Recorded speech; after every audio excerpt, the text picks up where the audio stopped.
భారత్ మాతా key జై భారత్ మాతా key జై వందే మాతరం వందే మాతరం వందే మాతరం భారత్ మాతా key జై భారత్ మాతా కీ జై భారత్ మాతా కీ జై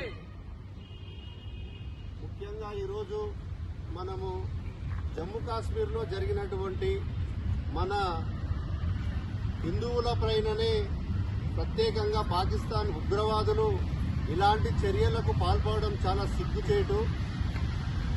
ఒక 5-6 రోజులు పెళ్లి అయిన సందర్భంలో కూడా మన తెలంగాణలో ఉన్నటువంటి ఇంటెలిజెన్స్ బ్యూరో ఉన్న ఒక ఆఫీసర్ని కూడా అత్యంత పాశవికంగా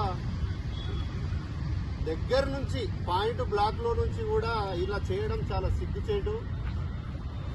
ఒక విషయం గమనించాల్సింది ఏంటంటే మనము మతోన్మాదం లేదు, అందరం చాలా సంతోషంగా బతుకుతున్నామని మనం అనుకున్న సందర్భంలో కూడా మనము పెళ్ళైన కొత్తలో కానీ ఒక ఫ్రెండ్స్తో కానీ ఒక మన కాలక్షేపము కొంచెం సరదాగా మనశ్శాంతి కోసం మినీ స్విట్జర్లాండ్గా పిలుచుకునే మన జమ్మూ కాశ్మీర్లో పహల్గామ్లో జరిగినటువంటి ఈ చర్య అత్యంత పాశనీయమైంది. ఎందుకంటే అది మనకు మినీ స్విట్జర్లాండ్.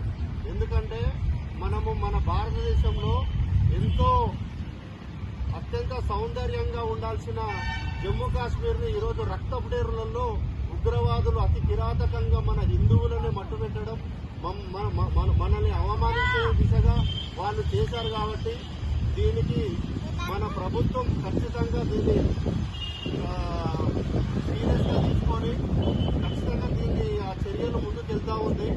కాబట్టి మనము ఈ అమరులైనటువంటి మన భారతీయులకు కానీ మన హిందువులకు కానీ ఇప్పుడు హాస్పిటల్లో ఉన్నటువంటి మన వాళ్ళకు కూడా సంతాపం ఒక 2 నిమిషాలు పాటించవలసిందిగా నేను కోరుతున్నాను.